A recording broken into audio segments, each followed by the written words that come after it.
بسم اللہ الرحمن الرحیم۔ نوبہ کی شاندار فتح کے بعد سلطان رکن الدین نے منگولوں کی طرف توجہ دی۔ عام حالات میں شاید وہ ان کی خلاف حرکت میں آنے کے لیے اس قدر جلدی اور سرعت سے کام نہ لیتا، لیکن پچھلے کچھ ماہ سے منگولوں نے ایسا رویہ اختیار کر رکھا تھا کہ منگولوں کے مقابلے میں سلطان کے قہرہ میں خاموش بیٹھے رہنا مشکل اور ناقابل برداشت ہو گیا تھا۔ ہلاکو خان کی موت کے بعد منگولوں کی قیادت اس کے بیٹے اباقا خان نے سنبھال لی تھی اور ان کا مرکز مراغہ شہر تھا۔ اباقا خان اپنے باپ ہلاکو خان سے بھی زیادہ عیسائیت نواز اور اسلام دشمن تھا، اور آرمینیا اور فلسطین اور شام کے صلیبیوں سے اس کے گہرے اور دوستانہ تعلقات تھے، لیکن یہ سارے حلیف بھی اسے سلطان رکن الدین کی ہولناک یلغار اور بے روک ترکتاز سے بچا نہ سکے۔ سلطان رکن الدین پر حملہ آور ہونے کے لیے اباقا خان نے بے پناہ جنگی تیاریوں کی تکمیل کر لی تھی۔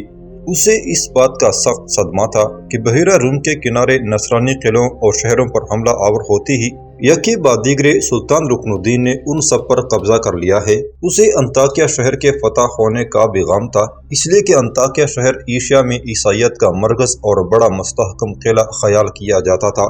اس کے بعد سلطان رکن الدین نے یکے بعد دیگرے جب افریقہ میں فرانس کے بادشاہ لوئی نہم کو بدترین شکست دی اور وہ جنگ میں مارا گیا، اور اس کے بعد افریقہ میں سوڈان کے ریگزاروں اور درش میں وہاں کے بادشاہ ڈیوڈ کو بھی سلطان نے بدترین شکست دے کر ایک قیدی کی حیثیت سے اپنے سامنے پیش ہونے پر مجبور کیا، تو منگولوں کے عیسائی حکمراں اباقا خان کا غصہ سلطان رکن الدین کے خلاف اپنی انتہا کو پہنچ گیا تھا، لہٰذا وہ سلطان پر حملہ آور ہونے کے لیے پرت تھوڑنے لگا تھا۔ اباقا خان کو یہ فہم ہو گیا تھا کہ اس کی ٹڈی دل لشکر کے مقابلے میں چونکہ سلطان رکن الدین کے لشکر کی تعداد کم ہے، لہٰذا وہ سلطان رکن الدین کو شکست دے کر نہ صرف یہ کہ سلطان کی قوت اور طاقت کا خاتمہ کر دے گا، بلکہ ماضی میں سلطان رکن الدین نے جو اس کے باپ ہلاکو خان کو بدترین شکست دی تھی اس کا بھی انتقام لے لے گا۔ سلطان رکن الدین سے ٹکرانے اور حملہ آور ہونے سے پہلے اباقا خان نے یورپ کی عیسائی حکمرانوں سے برابر نامہ و پیام جاری رکھا اور انہیں سلطان رکن الدین کے خلاف لشکر کشی پر آمادہ کرنے کی حتی المقدور کوشش کی۔ اس کے ایسے ہی ایک خط کے جواب میں انگلستان کے بادشاہ ایڈورڈ نے 26 جنوری 1275 کو جو خط لکھا وہ منگولوں اور یورپ کی عیسائی حکمرانوں کے باہمی تعلقات پر بڑی گہری اور بخوبی روشنی ڈالتا ہے۔ یہ خط اب تک محفوظ ہے اور اس کا مضمون کچھ یوں ہے: پادری ڈیوڈ ہمارے درمیان میں پہنچا اور اس نے ہمیں وہ خطوط دکھائے جو اپنے مقدس باپ پاپائے اعظم اور یورپ کے دوسرے فرمان رواؤں کو بھیجے ہیں۔ ان خطوط میں آپ نے دین مسیح کے ساتھ جس محبت کا اظہار کیا ہے ہم اس کی قدر کرتے ہیں۔ ہم آپ کے مبارک عزم کو بھی سراہتے ہیں جو آپ ارض مقدس کو دین مسیح کے دشمنوں کے پنجے سے چھڑانے کے لیے رکھتے ہیں۔ ہم آپ سے استدعا کرتے ہیں کہ اس مبارک ارادے کو ضرور عملی جامہ پہنائیں۔ اپنے بارے میں ہم فی الحال یقین کے ساتھ کچھ نہیں کہہ سکتے کہ ارض مقدس کب پہنچے گے، کیونکہ ابھی تک پاپائے اعظم کسی فیصلے پر نہیں پہنچے۔ یہ تھا وہ خط جو انگلستان کے حکمرانوں نے منگولوں کے حکمران اباقا خان کے نام لکھا تھا۔ اپنی تیاریاں مکمل کرنے کے بعد اباقا خان نے ایک بہت بڑا لشکر تیار کیا، اسے حرکت میں لایا، پھر فلسطین، شام اور آرمینیا کے سرحدوں کے ساتھ ساتھ اس نے وسیع پیمانے پر نقل و حرکت شروع کر دی تھی۔ شاید ایسا کر کے وہ سلطان پر یہ ثابت کرنا چاہتا تھا کہ وہ سلطان کے مقابلے میں بیک وقت اس کے لیے کئی محاذ کھول سکتا ہے، لیکن سلطان ایسی زبانی دھمکیوں سے خوفزدہ ہونے والا نہیں تھا۔ سلطان کو جب خبر ہوئی کہ منگولوں کے حکمران اباقا خان نے فلسطین، شام اور آرمینیا کے سرحدوں پر اپنی لشکریوں کے ساتھ نقل و حرکت شروع کر دی ہے، تو سلطان اپنے لشکر کے ساتھ بڑی تیزی سے قاہرہ سے نکلا۔ سینکڑوں میل کا پرصعوبت سفر کرنے کے بعد وہ ایشیائی کوچک میں داخل ہوا۔ منگولوں کا حکمران اباقا خان اس وقت اپنے ایک بہت بڑے لشکر کے ساتھ ابلستین کے مقام پر ڈیرے ڈالے ہوئے تھا، اور سلطان رکن الدین بھی ابلستین ہی میں آندھی اور طوفان کی طرح پہنچا اور اباقا خان کے سامنے اپنے لشکر کے ساتھ پڑاؤ کر لیا تھا۔ ابلستین نام کا یہ مقام فلسطین اور شام کی سرحد کے قریب واقع تھا، اور اسی مقام سے متصل بیر القاب نام کے میدان میں دونوں لشکر ایک دوسرے سے جنگ کرنے کے لیے پڑاؤ کر چکے تھے۔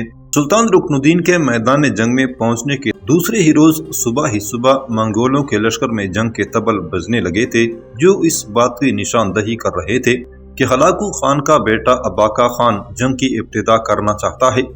یہ صورتحال دیکھتے ہوئے سلطان رکن الدین نے بھی بڑی تیزی سے اپنے لشکر کو استوار کیا اور اس کی صفیں درست کرنا شروع کر دی تھی۔ جب تک اباقا خان کے لشکر میں جنگ کے طبل بجتے رہے اور خونخوار آوازوں میں نعرے لگتے رہے، سلطان نے سیف الدین، ترنتائی، حسام الدین اور دیگر سالاروں کو اپنے پاس جمع کیا اور کافی دیر تک پیش آنے والی جنگ سے متعلق ان سے صلاح و مشورہ اور گفتگو کرتے رہے۔ اس کے بعد سارے سالاروں کو انہوں نے اپنے لشکر کے حصوں کی طرف جانے کا حکم دے دیا تھا۔ اب سلطان رکن الدین کے لشکر کی حالت کچھ یوں تھی کہ سلطان نے اپنے حصے کے لشکر کو وسط میں رکھا تھا۔ دائیں جانب امیر سیف الدین تھا اور بائیں جانب ترنتائی تھا۔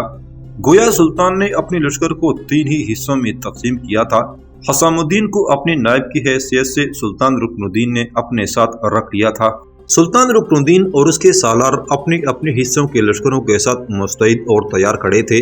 شاید سلطان جنگ کی ابتدا نہیں کرنا چاہتے تھے، بلکہ وہ اس بات کی امید رکھتے تھے کہ جنگ کی یہ ابتدا اباقا خان ہی کی طرف سے ہو، اور یہ سارا لائحہ عمل انہوں نے اپنے سالاروں سے مشورے کے بعد ہی طے کیا تھا۔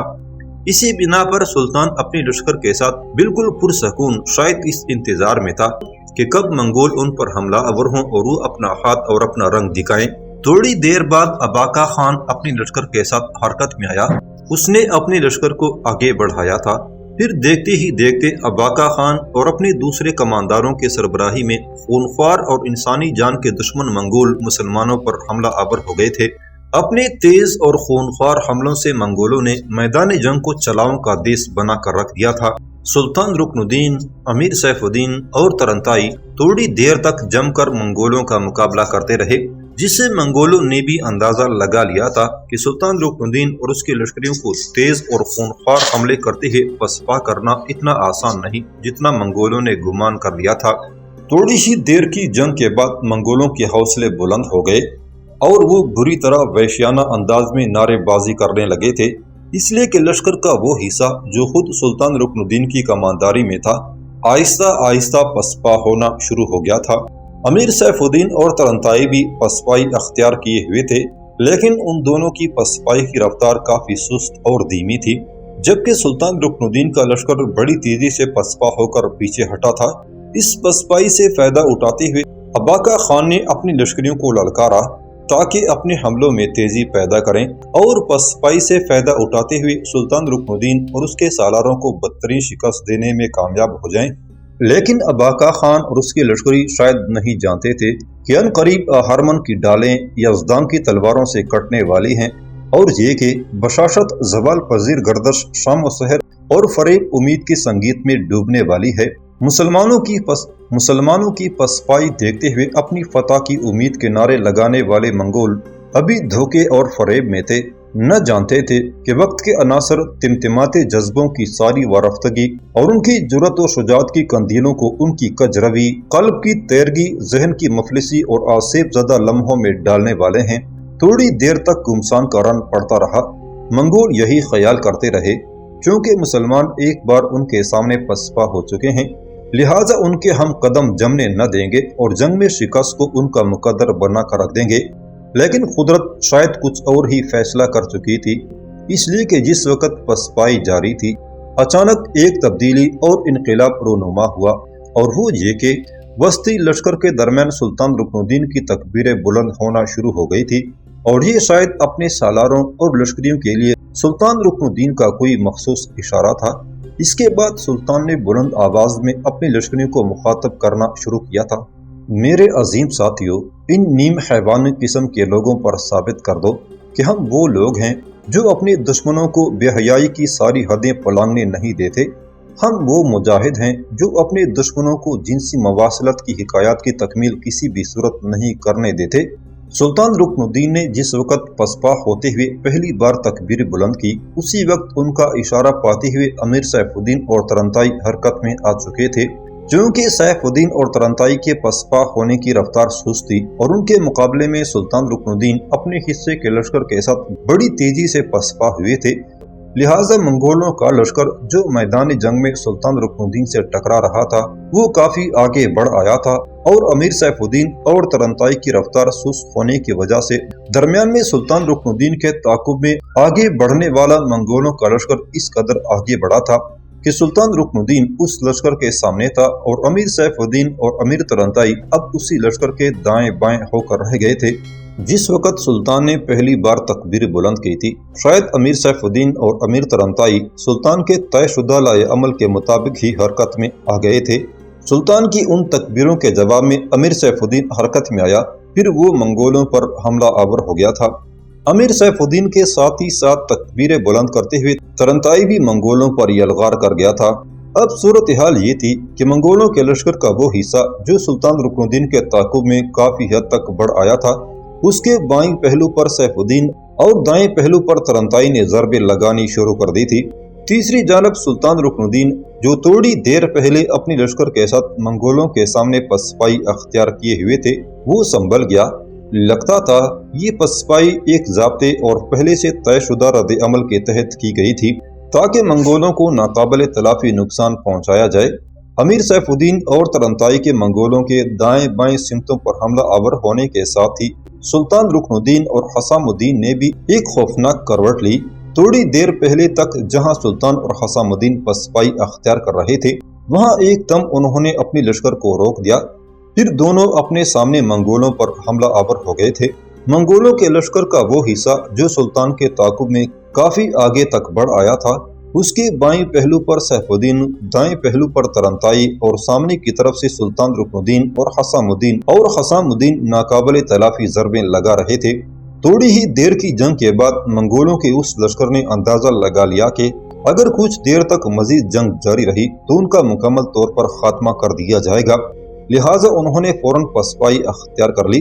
لیکن یہ پسپائی بھی اب ممکن نہ رہی تھی، اس لیے کہ دائیں بائیں سے زوردار حملہ آور ہوتے امیر سیف الدین اور ترنتائی نے منگولوں کے آگے بڑھنے والے لشکر کو ان کی اصل لشکر سے کاٹ کر رکھ دیا تھا۔ پھر تین اطراف سے اس حملے نے منگولوں کے لشکر کے اس حصے کا مکمل طور پر خاتمہ کر دیا تھا۔ تعاقب کرنے والے منگولوں کے لشکر کا خاتمہ کرنے کے بعد سلطان رکن الدین نے اپنی لشکر کی حیت پھر درست کی۔ سلطان بڑی تیزی سے آگے بڑھے۔ سیف الدین پہلے کی طرح سلطان کے دائیں پہلو پر اور ترنتائی بائیں پہلو پر آ گیا تھا۔ پھر انہوں نے ایک ساتھ بڑے خوفناک انداز میں پوری طاقت اور قوت کے ساتھ منگولوں پر یلغار کر دی تھی۔ سلطان رکن الدین، سیف الدین، ترنتائی اور حسام الدین کے اس طرح حملہ آور ہونے سے چاروں طرف ایسی کیفیت طاری ہو گئی تھی گویا دل کے شب خانوں میں دکھی روحوں کے نوحوں اور شعور کے شیش محل میں نامہربانیوں کی ریکائیں رقص کر گئی ہوں۔ جلد ہی سلطان اور اس کے سالاروں نے منگولوں پر جان لیوا حملے کرتے ہوئے ان کی حالت خراب کر کے رکھ دی تھی۔ منگول بھی اب اندازہ لگا چکے تھے کہ وہ زیادہ دیر تک سلطان کے لشکر کے سامنے ٹھہر نہیں سکیں گے۔ حالانکہ قتل عام ہونے کے باوجود اب بھی ان کے لشکر کی تعداد سلطان کے کل لشکر سے زیادہ تھی۔ اس ہولناک جنگ کی تھوڑی ہی دیر بعد بیر القاب کا میدان جنگ لاشوں کی بستی، جیون کے خونی جنجال، فطرت آدم کی بے ربطگی کا منظر پیش کرنے لگا تھا۔ منگولوں نے اپنی طرف سے پوری کوشش کی کہ ایک بار پھر جم کر سلطان رکن الدین کا مقابلہ کریں اور کسی نہ کسی طرح انہیں پسپا ہونے پر مجبور کریں، لیکن ان کی ہر کوشش، ان کا ہر جتن ناکام رہا۔ سلطان اور اس کے سالار لمحہ بلمحہ اپنے حملوں میں تیزی اور خونخواری پیدا کرتے چلے جا رہے تھے، اور پھر سلطان نے اپنا پرانا جنگی طریقہ استعمال کرنا شروع کر دیا تھا، یعنی دشمن کے سامنے سے وہ خود ضربیں لگا رہے تھے، جبکہ سیف الدین اور ترنتائی کو انہوں نے دشمن کے پہلو پر حملہ آور ہونے کا حکم دیا تھا۔ سلطان کا یہ حکم ملتے ہی امیر سیف الدین اور ترنتائی آہستہ آہستہ دشمن کو کاٹتے ہوئے ان کے بازوں کی طرف پھیلتے چلے گئے تھے، اور پھر انہوں نے جب دشمن کے پہلو پر جا کر جنگ کی بھٹی پہلے سے بھی زیادہ گرم کر دی، تب منگول محسوس کرنے لگے جیسے ان کے پاؤں تلے سے کسی نے زمین سرکانی شروع کر دی ہو۔ سامنے کی طرف سے اب سلطان رکن الدین، دائیں بائیں سے سیف الدین اور ترنتائی نے ان کا مکمل طور پر قتل عام شروع کر دیا تھا۔ منگولوں کا لشکر جب آدھا کٹ کر میدان جنگ میں ڈھیر ہو گیا، تب منگول مایوس ہو گئے اور انہیں اپنی شکست یقینی دکھائی دینے لگی تھی۔ تب وہ اپنے پڑاؤ کی ہر چیز چھوڑ کر شکست اٹھاتے ہوئے میدان جنگ سے باگ کھڑے ہوئے۔ اس جنگ میں گو سلطان رکن الدین کے کئی مہلک زخم آئے تھے، لیکن بھاگتے ہوئے دشمن کا انہوں نے پوری طاقت اور قوت سے تعاقب کیا۔ میلوں تک ہلاکو خان کے بیٹے اباقا خان کے لشکر کو کاٹتے ہوئے سلطان نے اس کے لشکر کی تعداد کم کی۔ پھر سلطان میدان جنگ میں واپس لوٹا۔ منگولوں کے پڑاؤ کی ہر شے پر اس نے قبضہ کر لیا۔ میدان جنگ میں چاروں طرف منگولوں کی لاشیں بکھری پڑی تھی۔